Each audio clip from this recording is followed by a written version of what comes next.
galera! Estamos aqui no Missão Cast. Eu e a Admila. Vocês viram que o cenário tá um pouquinho diferente. Estamos aprimorando, trazendo coisas novas para vocês e só vai melhorar. E hoje, né, Admila, temos um tema muito importante com os nossos convidados, Giovana e Natan. Sejam bem-vindos ao Missão Cast. Bota a palminha aí, gente. Pronto. Bom, o tema de hoje é sentimentos do coração.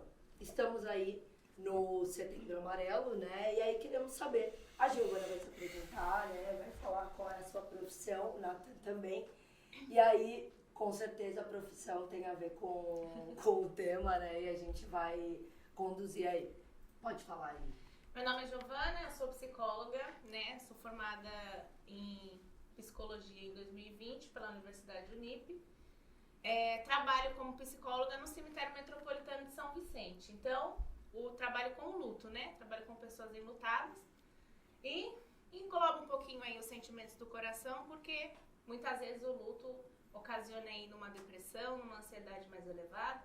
Então, a gente vai trazer aqui um pouquinho de conhecimento, mais dessa parte científica, né? Meu nome é Carlos Natan, sou pastor da Igreja Presbiteriana de São Vicente, também pastor da Igreja Presbiteriana Vitória, congregação lá em Praia Grande. É um prazer falar com vocês sobre esse tema que é tão crucial nas Escrituras, que é o coração da pessoa. Com certeza. E só um detalhe básico, eles são casados, tá, minha gente? Por isso que a gente trouxe os dois aqui pra falar. Né? Cada um na sua visão diferente, uma psicóloga e o nosso querido pastor. E que se sair briga, tá tudo bem. Tá tudo certo. Agora, Giovana, conta pra gente, né? Essa questão do Setembro Amarelo é uma coisa nova, né? Que tem acontecido. Não é algo de muito tempo, né? E Isso. o que isso tem... Então, nada mais é que um mês pra você, que as pessoas, né, designaram pra falar um pouquinho sobre saúde mental, de maneira geral, né?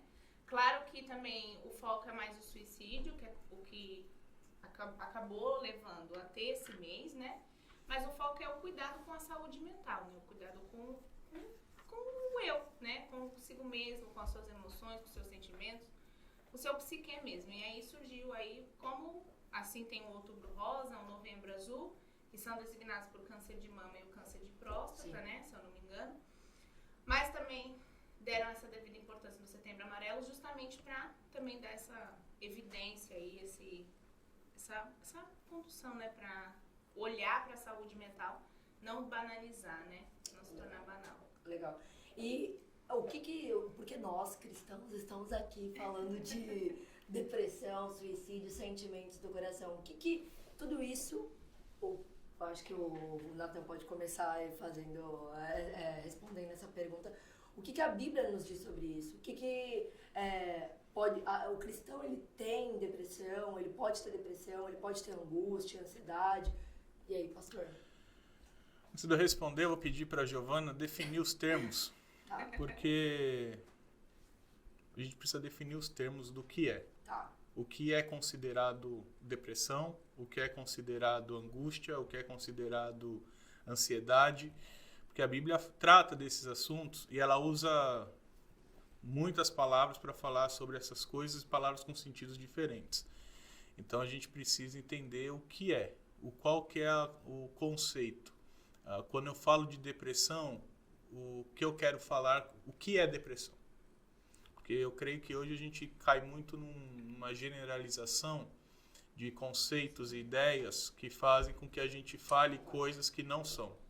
Então, eu tô com... A pessoa nem sabe. Mas, tô com ansiedade. Às vezes não é ansiedade, às vezes é outra coisa. Eu tô com depressão. Às vezes a pessoa só tá triste. Sim.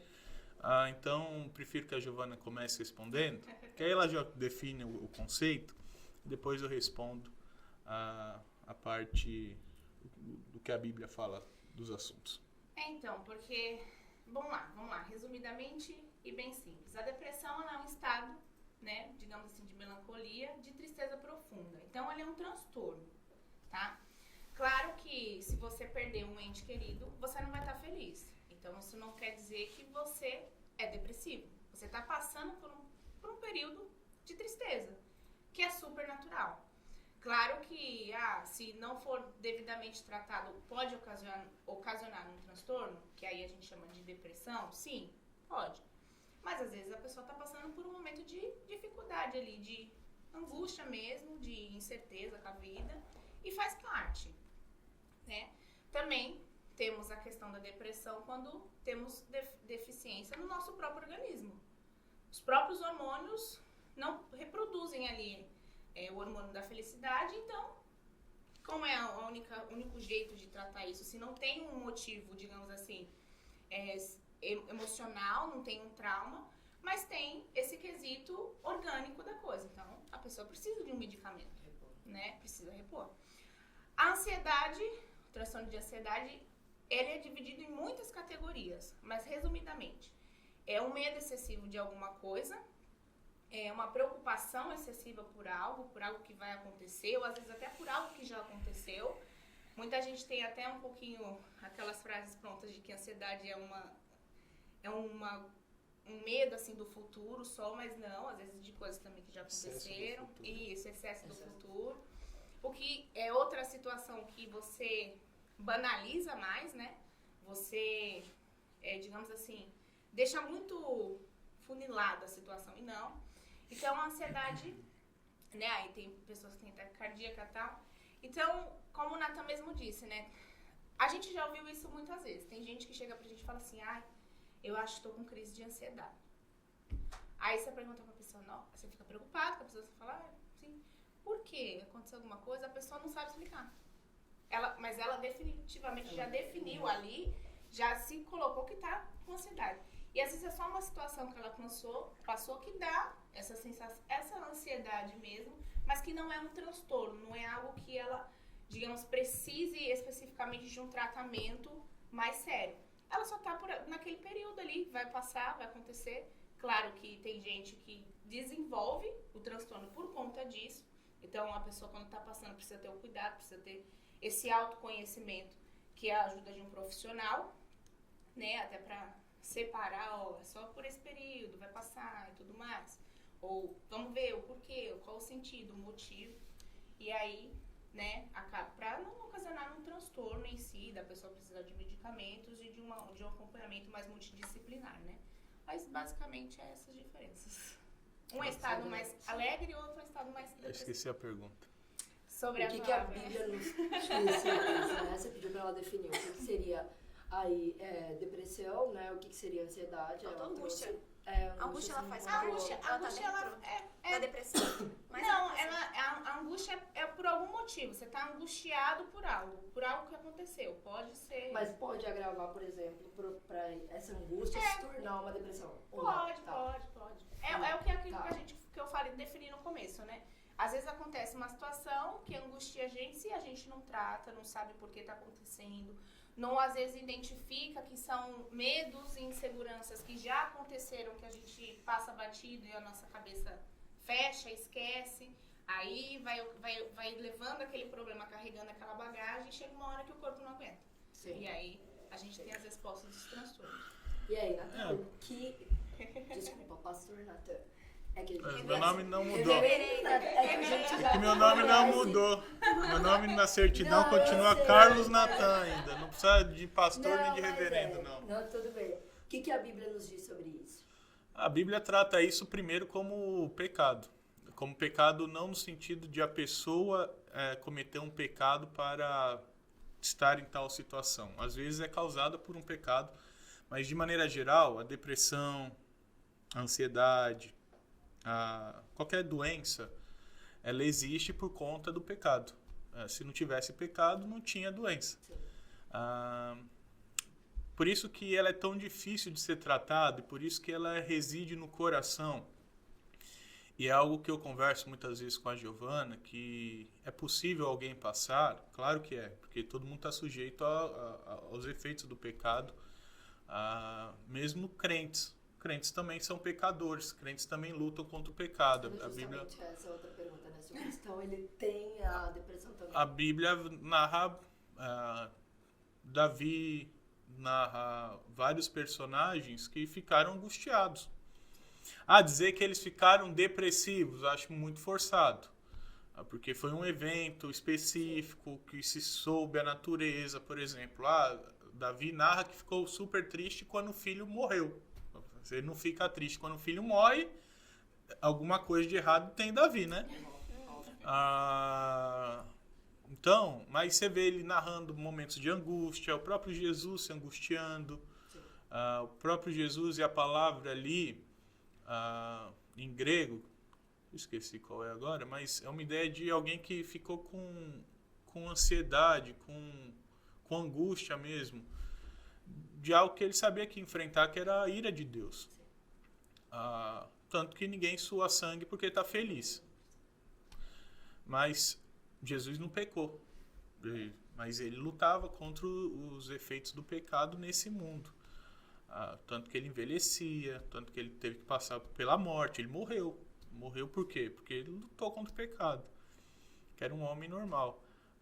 Mesmo sendo Deus, o próprio Deus encarnado. Só que, então, a Bíblia mostra que isso é consequência do pecado no homem.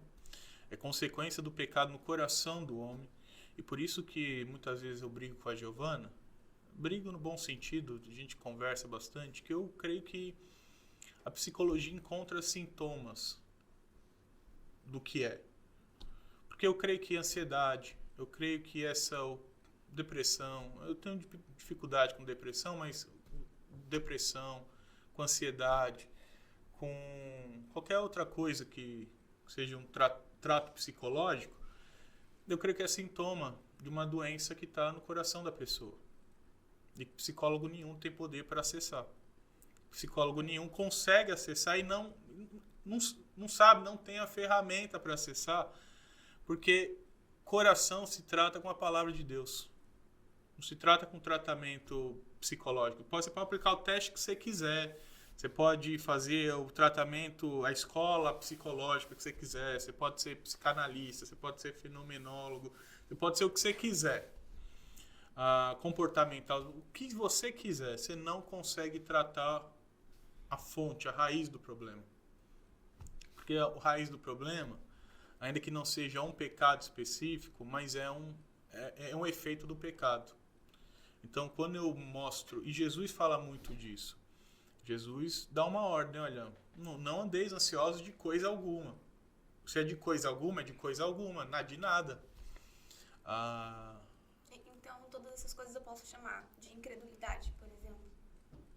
Não sei, eu acho que é uma palavra... Por incredulidade, por não crer, de fato, não ter essa fé, eu desenvolvo todas essas coisas. Acho difícil, porque Jesus faltava fé? Não. Ele se angustiou. Mas ele sabia exatamente o que ia acontecer com ele. Eu acho que há momentos e momentos. Há momentos e momentos. Acho que assim, quando eu não sei o que vai acontecer, mas eu estou começando já a ficar angustiado, aí eu acho que é pecado, porque aí tá faltando confiança. Mas eu estou passando pela coisa e está angustiante. Então, eu sofrer aqui, eu estou pecando no meu sofrer? Não faz sentido. Até porque o Senhor Deus, Ele coloca essas ocasiões pra gente, para que haja alguma mudança, por exemplo, né? Quando Deus fala que Ele coloca a tristeza no coração do homem para que haja o arrependimento. Só que aí, acho que o que conta é o que essa tristeza vai gerar. Se vai gerar esse tipo de coisa, ou se vai gerar realmente um arrependimento. Não, mas vamos pegar um caso específico. Quando Davi sai fugido de Absalão, Salmo 3, Salmo qualquer um aí, Salmo 5. Algum dos salmos. E Davi sai com medo, Davi sai lutando, Davi sai angustiado, e ao mesmo tempo ele está confiando. Foi falta de fé? Foi falta de fé? Então, falar assim, é só incredulidade, eu acho que é querer limitar uma coisa que é muito profunda. É igual o pecado. O que é pecado? O que é pecado? Engloba outras coisas, né? Vê, é uma coisa, às vezes a gente fala assim, pecado é incredulidade. É só incredulidade? E pecado é inveja. É só inveja? Então, é multiforme o que é pecado. Assim como é multiforme a graça de Deus, assim como é multiforme o que é fé. Então, é difícil falar assim, olhar para a pessoa e falar, não, ó, isso é demônio ou isso é pecado. No momento que ela está passando por... Quando pode ser uma resposta, a Bíblia nos ensina a esperar por coisas. Sim. Esperar a volta de Cristo, ansiar a volta de Cristo. No que a gente aprendeu a chamar de ansiedade, isso é uma ansiedade. A psicóloga pode falar que isso é considerado ansiedade. Só que ansiar a volta de Cristo é pecado? Então, eu acho que depende. Como tudo na vida depende de caso para caso. Sim. Acho que querer falar assim, olha, isso é assim, assim, assim, eu acho que a gente desconsidera que é muito mais profundo do que a gente imagina que é. É igual pecado mesmo. Por que pecado é tão difícil? Todo mundo sabe que pecado é ruim, todo mundo sabe que pecado faz mal, todo mundo sabe que pecado traz coisas ruins, mas por que a gente não consegue lutar contra o pecado? Tanto quanto a gente gostaria de lutar. Porque ele habita no mais íntimo do nosso ser, que é o nosso coração. Então, para alcançar a solução do problema, eu preciso daquilo que alcança o íntimo da pessoa. Isso é só a palavra de Deus, é o que Paulo diz. É só a palavra de Deus, que é quando ele separa a medula da espinha, é onde separa o que é indivisível, porque ele chega lá. Por isso que eu creio que um tratamento psicológico, ele vai te ajudar a tratar o sintoma da causa. Vai ajudar a tratar um sintoma. E só acrescentando também, identificar. Porque muitas vezes as pessoas, enfim, sou ansiosa, sou depressiva, mas não identifica. Não identifica de onde veio, de como começou. E aí, eu vou além, não sei se o Nathan até concorda comigo ou não, mas eu vou além de falar que até é tentar o próprio Deus. Porque se você tem profissionais que podem te auxiliar a identificar de onde está vindo essa situação, porque às vezes a gente se fecha, a nossa mente mesmo às vezes se fecha para situações traumáticas que a gente não consegue mais lembrar. E aí a pessoa vive com aquilo, vai sofrendo, e aí tem profissionais que podem te auxiliar, digamos, a virar essas chavezinhas. Claro que Deus também pode vir em sonho, vir em pomba, enfim, pode fazer também, mas assim, já tem profissionais treinados para isso, para ajudar você a identificar, para ajudar você a ver de onde está vindo, até melhora a sua oração. Vou ser bem sincera aqui, até melhora a sua oração, porque você já entende aonde estão as suas falhas, porque muitas vezes a gente se limita a achar as nossas falhas, porque é difícil pra gente achar as nossas falhas. Então, melhora até a nossa oração, porque a gente teve ali uma ajuda de um profissional que induziu a gente a descobrir o que de fato está acontecendo, e aí depois, claro que o ser humano também é religioso, ele vai atrás da religião dele, seja católico, seja crente, seja espírita. Então, o que acontece muitas vezes é essa falha na identificação, e muitas vezes a pessoa fica, ai Deus, tira de mim isso. Não sabe nem o que é para tirar, só pede para tirar a doença, mas não sabe nem o que Deus na verdade quer transformar e o que Deus quer mudar ali na vida dela, que ela não consegue enxergar. E aí eu já levantando as panelas para briga. Não, e tem muito pastor que acha que faz essa função, né, errônea, assim como também, não vou falar, tem muito psicólogo também que faz a sua função errônea também, e faz parte dos dois extremos, mas que quer fazer essa função de tentar descobrir o que é, e aí não vai pra frente e acaba entrando nessa situação de é falta de fé, é incredulidade, você precisa crer mais, e às vezes é alguma coisa que a pessoa já tá carregando, que chegou numa situação mais traumática, e aí estoura tudo. E aí você tem que ter esse cuidado de analisar tudo, para até a pessoa ter esse entendimento de se conhecer.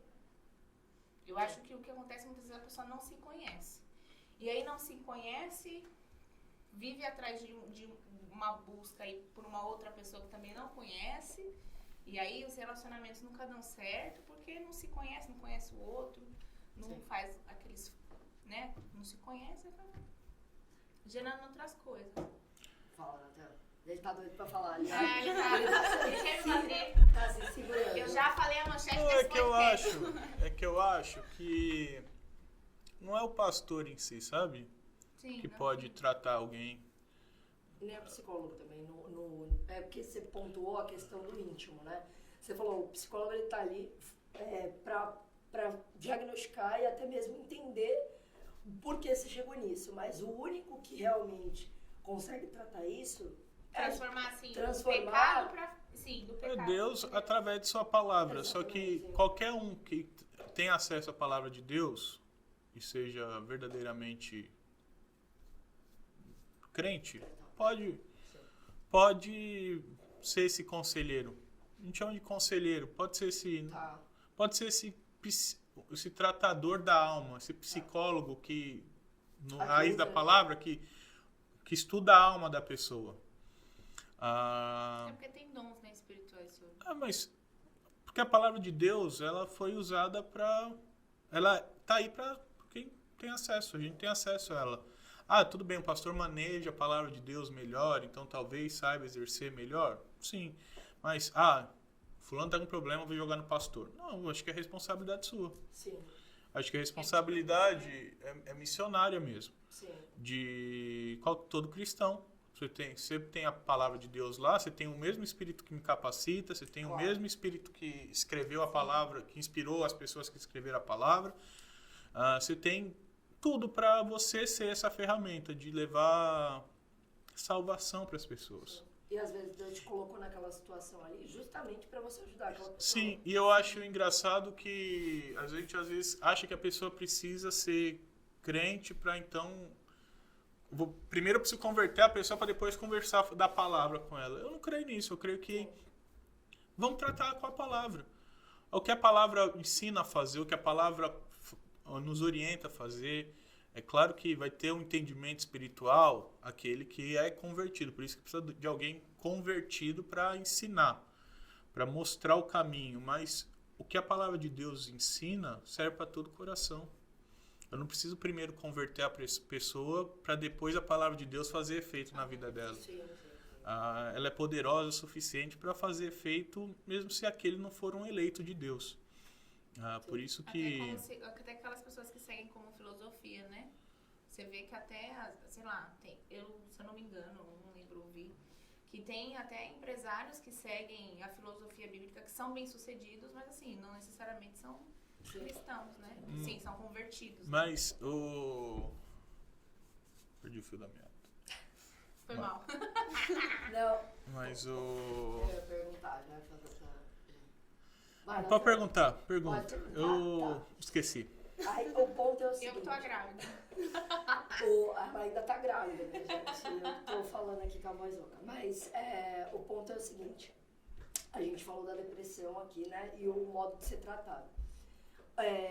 Eu acredito que ambos concordam que o cristão ele pode ter depressão, né? Porque pelo que vocês falaram, vocês entendem que sim.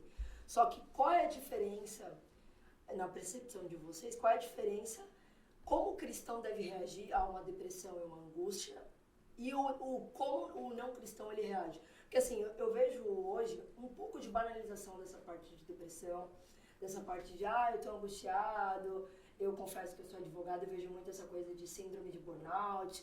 A pessoa tem 22 anos e fala, não aguento mais, eu não consigo mais trabalhar. Porque eu tô, e assim, a pessoa trabalhou 3 meses, eu falo, meu Deus, não é possível. Tipo assim, ou eu tô louca ou eu fui criada em outra geração. Então assim, não sei se tá muito banalizado isso, mas assim, focado mais pro cristão mesmo. Nessa situação, como o cristão deve reagir, né? Ele tem a Bíblia ali, né? E às vezes ele não está encontrando, né? Como vocês colocaram, mas qual é o posicionamento de vocês? Qual é a diferença, né? De como o cristão deve reagir? Eu tenho dificuldade com depressão. Eu também. Eu também tenho, Natália, a gente é Não, muito porque amiga eu nesse acho que às sentido. vezes depressão... Almas gêmeas nesse Não, sentido. porque eu acho que depressão às vezes é tratado como se não fosse algo, um estado... Entendo o que eu vou falar? Estado mental? Um período. Um período. Período. De tristeza profunda, que é natural, que é normal para determinadas circunstâncias de pecado, assim. Um efeito de um pecado, por exemplo. Perdi alguém. As pessoas morrem por conta do pecado que existe na humanidade. Sim.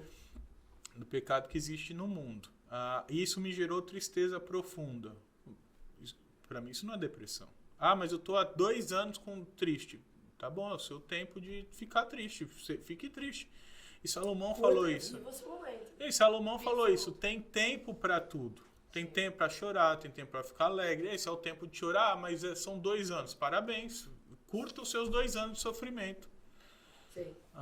Aprenda com os 2 anos de sofrimento. Sim. Eu acho que depressão é algo clínico, que é quando, por exemplo, a pessoa tem deficiência para reposição de determinados hormônios. Eu tenho comprovadamente, que não acontece, que acontece na minoria dos casos. Eu tenho comprovadamente, clinicamente comprovado, que eu tenho deficiência na reposição de hormônios. Aí bacana, aí você tem uma doença, aí você precisa tratar a doença. Agora o que eu vejo tô triste, quero fugir da tristeza. Vou chamar de depressão e me entupir de remédio. Porque aí o remédio controla, é uma fuga. Sim. É não querer encarar o problema do coração como ele tem que ser encarado. Sim. Não estou falando que tem pessoas que só conseguem encarar assim, mas eu acho que é um jeito de fugir. Você vai sofrer menos tomando remédio, mas você não vai curar o problema tomando remédio. Remédio não é para curar o problema. Remédio é para tratar do sintoma do problema. Tá vendo? Então, eu estou colocando droga no meu corpo, porque todo remédio é droga. Todo remédio traz consequências.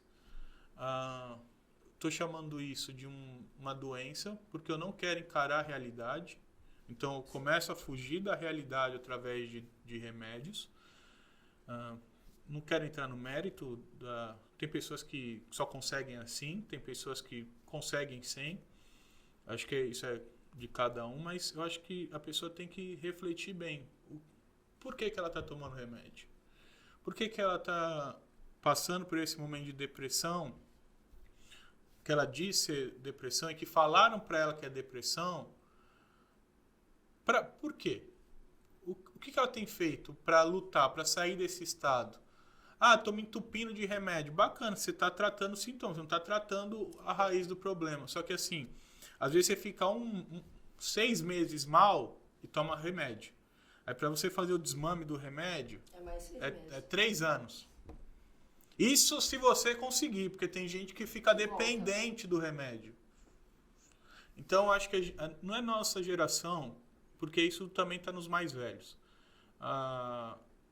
Acho que a gente acostumou a fugir do problema.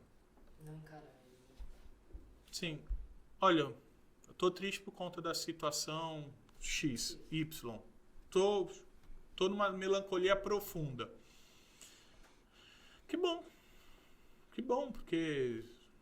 Que bom que você passou por esse momento. Tá triste. Se não tivesse triste, alguma coisa de errado estaria com você. Uma mãe que perdeu um filho. Se a mãe conseguir ficar bem depois de perder um filho, vamos internar a mãe, porque aí sim ela está doente. Agora, mas está muito pesado, preciso tomar remédio. A decisão é pessoal de cada um. Só que eu vejo muito pessoas que se escondem nos remédios. Pessoas que querem tratar o problema com aquilo que não resolve o problema. Porque só vai tratar o problema quando você escancarar o problema e tratar ele de frente. Então, sobre depressão, eu acho que é algo muito, muito falado, mas que eu não vejo essa realidade toda assim, no que tange a ser algo que sempre existiu. Sempre existiu. Aí o pessoal fala, sempre existiu e agora tem um nome. Mas para mim o nome é errado. Para mim é algo normal da vida de todo mundo. Você está no mundo caído, você está no mundo com corrupção, você está num mundo que vai ter tristeza. Vai ter tristeza. Agora não, sou depressivo. Amigão, bacana, ninguém vai fazer... Qual é a solução do teu problema? Não sou eu que vou curar o teu problema. Eu posso ajudar Sim. com as ferramentas que eu tenho, assim como psicólogo ajuda com as ferramentas que tem. Só que eu acho que às vezes o psicólogo também não tem a resposta. O psicólogo não prescreve, né? Mas ele ajuda a mandar para o psiquiatra. Eu não tô nem aí que você não concorda. Meu Deus.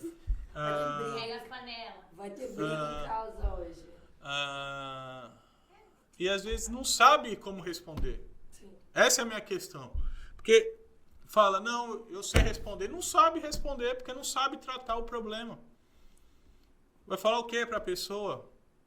Tô triste porque perdi o filho. O que você vai falar para a pessoa? É complicado. O que você fala para a pessoa? Não, tá bom, você vai tratar o luto da pessoa. Mas você vai tratar o luto da pessoa. Vai ajudar ali ela a passar por aquilo. Só que É um processo. o que mais que ela vai fazer? Ela não vai viver a vida da pessoa. Ninguém pode viver a vida da outra pessoa. Então, eu acho que... Não vou falar que é frescura, porque eu acho que também que é exagero demais. Mas eu acho que às vezes, muito do que se tem falado que é depressão, para mim não é. Para mim não é. Para mim é só um momento da vida. Uma vida sujeita ao pecado, que estamos todos aqui. E se está sujeito ao pecado, aos efeitos da queda, está sujeito a momentos terríveis. Não estou falando que é fácil também, mas terríveis de tristeza. Agora, nem por isso é um transtorno. Isso não é uma doença. Isso é algo que é completamente normal. Sim. E nós, como cristãos, agora partindo para esse lado, nesse tipo de ocasião, por exemplo, quando Deus me coloca numa situação em que isso acontece, perdi meu pai, vou ficar num estado profundo de tristeza, o que é normal quando a perda ocorre, mas o que eu posso aprender com isso? Como é que eu posso lidar com isso? Eu espero que você possa ter esse podcast. Ela já está se Como é que- preparando. Meu Ed. Deus! Como é que eu posso lidar com isso? O que Deus quer me mostrar com isso? Como é que eu vou, lidar? Relembrar das promessas do Senhor, eu acredito que é uma chave para isso, para nós como cristãos. A gente pode ver sim por esse lado clínico, ou também por esse lado de tipo a pessoa não quer lidar, mas como é que eu como cristão vou enxergar isso? Eu sei que as promessas do Senhor, ela vale, por exemplo... Ai, me perdi. Corta essa parte. Não, Vai, não corta não. As promessas do Senhor. As promessas do Senhor. Como é que Qual que é a resposta para isso? Para esse tipo de ocasião, sabe? Como é que eu cristão lido com isso?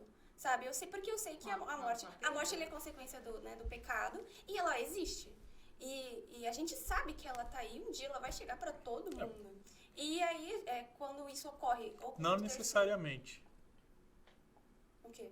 A morte vai Sim, chegar pra todo mundo. sim. Eu tô falando da morte física. Não necessariamente. Porque a Bíblia diz que se Sim, Jesus mas eu voltar, tudo você bem. não vai morrer, você vai ser transformado. Mas o estado natural, todo mundo um dia... Corrigindo a teologia.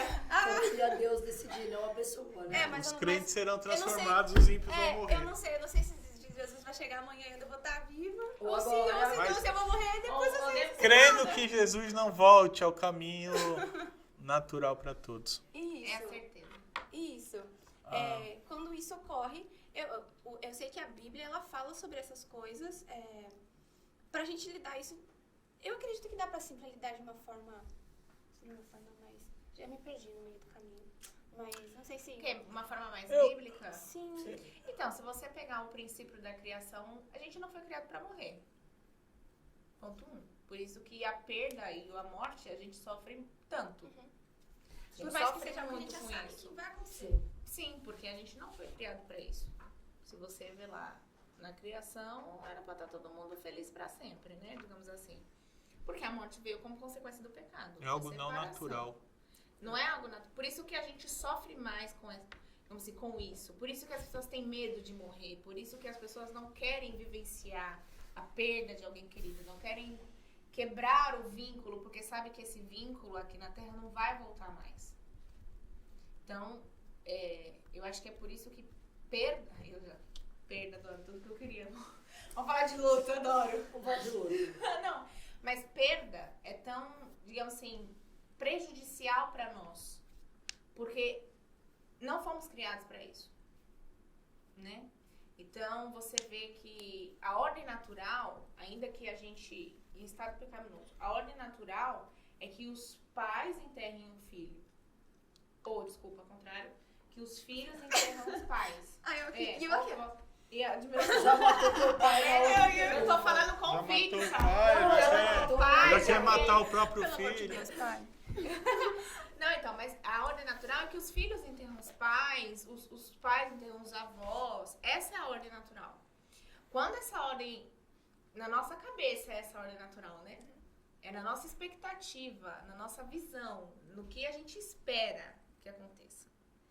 Quando inverte, que não é a nossa expectativa, que não é algo que a gente entende que é o natural, apesar da gente ser cristão e entender que não é, mas assim, entende que não é o natural, entende que não é, o certo. Eu já ouvi isso de gente crente também, tipo assim, não é o certo a se acontecer. E na cabeça da gente não é mesmo, porque a gente tem essa coisa ainda meio, né, essa visão cultural. Porque a gente cria expectativa de que a coisa aconteça de uma determinada maneira. Quando acontece de outra, a gente começa e a gente sofre, mas sofre mais. Então você vê pais que ainda até hoje não conseguem se recuperar da perda do filho. E isso não quer dizer que eles não têm Deus, ou que isso é incredulidade, ou que isso é deficiência bíblica ou deficiência na fé, né? Apesar da gente crer numa pós-vida, a gente acredita nessa pós-vida, mas é sofrido para nós. Por quê? Humanamente falando, no sentido de criação, no princípio da criação, nós não fomos criados para isso. E essas expectativas que a gente cria é de acordo com o que a gente acha que tem que ser o normal, que tem que ser o natural. Sobre isso, a Bíblia traz um momento muito específico de morte, que é quando Lázaro morre. E foi até o vídeo que eu fiz lá pro cemitério de finados, né? Falando sobre morte. Não saiu ainda. Vai ter vídeo. Só que é interessante como aquelas moças são consoladas e elas entendem um consolo, as irmãs Marta e Maria, elas entendem um consolo em Cristo Jesus. E elas olham e falam, olha, Jesus fala, teu irmão não vive, eu sei que ele vive eternamente. Então, como que um cristão pode passar por isso e se recuperar? Primeiro, crer em Deus. Crer em Deus no fato de que Deus promete e a promessa dele não é vazia. Se Deus prometeu, ele vai cumprir. E se Deus cumpriu tudo que ele prometeu até agora, isso nos garante que ele vai cumprir mais uma das suas promessas. Então é crer que a pessoa que morreu em Cristo, de fato está num lugar melhor. É crer que é a vontade de Deus, não a sua, que prevalece. Você pode chorar à vontade, Deus não vai mudar a vontade dele. Ponto. É ponto. Não tem mais, não tem em si, não tem nada disso. É ponto. Mas eu não concordo. O problema é seu. É todo seu. É todo seu. Mas eu não concordo e vou ficar me vitimizando, chorando o resto da minha vida. O problema também é todo seu. Ou você pode viver uma vida como um verdadeiro crente, e Jesus nos chama a colocarmos todas as coisas abaixo dele. Inclusive a nossa família. Então minha mãe morreu, meu pai morreu, sei lá quem morreu, meu filho morreu. Amém. Amém. Deus quis assim, amém. Vou continuar a vida. Se Deus quis assim, não vou ficar triste? Vai ficar triste, porque as moças estavam chorando e Jesus não proibiu ninguém de chorar. Aliás, que a Bíblia diz que até Jesus chorou, mesmo sabendo que ia ressuscitar Lázaro. Ele viu a situação e chorou, se comoveu de espírito, chorou. Então, tô triste. Parabéns, fique triste mesmo, tem que ficar triste mesmo. Mas o que eu faço? Creia nas promessas de Deus. Creia nas promessas de Deus. Creia no Deus que você serve, que sabe o que é melhor. Você não sabe o que é melhor, Ele sabe o que é melhor. Ninguém tem poder para ver o futuro. Se você perguntar para qualquer pessoa, você preferiria morrer hoje e de bem com Deus, ou Deus te dá mais 15 anos de vida e só fazer besteira? Você não sabe como vai ser o futuro da pessoa. Você não sabe. Eu vejo o rei Ezequiel, que ganhou mais 15 anos de vida. Ezequias. Ezequiel é o profeta, né? Ezequias é o... Você vê como eu manjo, manjo muito. Mas você vê que ele pediu 15 anos, só fez besteira. Fez besteira. Apresentou o reino de Israel para a Babilônia. A Babilônia foi depois o império que foi lá e destruiu Israel. Tá vendo? Mas se ele estivesse aqui comigo, o que você está colocando acima é sua vontade egoísta. Está mostrando a sua vontade, está mostrando a sua fé. Eu gosto de Tiago, que Tiago fala que a nossa fé não é a fé que você fala que tem, mas a fé que você mostra que tem. Sim.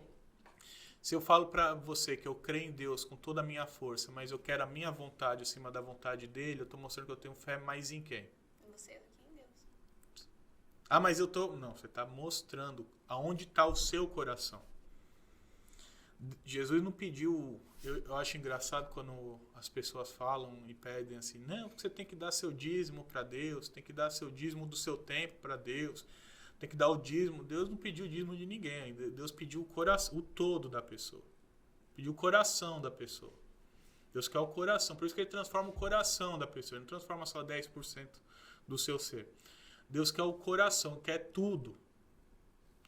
Então é colocar o coração e falar assim, onde está a minha fé? Onde está o meu coração? Meu coração está em Deus? Se meu coração está em Deus, vai doer, mas vou continuar, vou seguir. E isso nos leva a também uma vontade missionária de pregar o evangelho, eu creio. Porque se eu sei quanto dói a morte, eu posso ajudar a consolar pessoas depois, quando elas passarem. E eu sei que ali não acaba, entende? E eu sei que eu estou olhando para uma multidão de gente que, se Jesus não voltar, o mesmo Jesus voltar,